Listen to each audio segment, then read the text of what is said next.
Tu es en 1965 en Guadeloupe, tu as 25 ans et tu galères à trouver un job. Et là, imagine, un ange apparaît et te dit, mon enfant, va en France, tu auras un travail, un logement et surtout un avenir meilleur. Et si cet ange était plutôt un démon et qu'il allait changer ta vie à tout jamais? Mais ce démon a le nom de Bumidum. Mais qu'est-ce que le Bumidum? C'est le Bureau de développement pour les migrations dans les DOM. C'est apparu en 1960. Son but, en tout cas officiellement, c'était d'offrir un travail aux jeunes dans les DOM et ainsi réduire le taux de chômage. Officieusement, c'est surtout pour calmer les mouvements indépendantistes qui commençaient à émerger de plus en plus. En fait, la France voulait éviter la même chose qui s'était passée en Algérie en 1962. Alors, ils ont fait muter beaucoup de gens. Leur promesse, c'était la vie meilleure, des meilleures conditions de vie, des meilleurs salaires, une évolution professionnelle plus constante. Mais dans les faits, pendant 20 ans, 160 000 Réunionnais, Antillais et Guyanais ont été emmenés avec un billet sans retour. Résultat,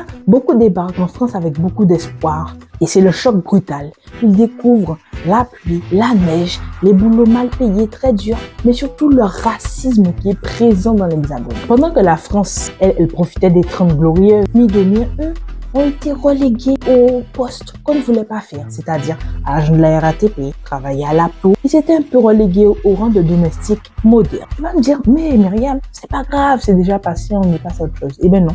Les traces sont encore présentes aujourd'hui, notamment des familles éclatées entre l'Hexagone et puis les dom-toms, mais aussi un profond sentiment d'injustice, des douleurs et beaucoup de déchirures personnelles.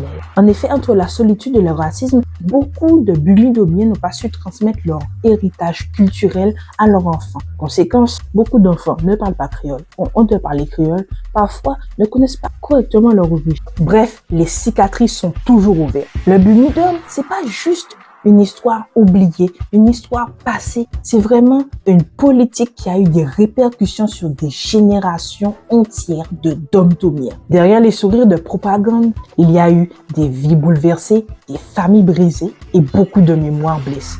Alors, quand tu entends Bumidom, ne pense pas que c'est un nom bizarre d'un acronyme de je ne sais pas quoi. Pense à nos aînés, tous ceux qu'ils ont vécu, qui ont renforcé en fait leur détachement et leur sentiment de non-appartenance à la France. Alors, est-ce que tu savent?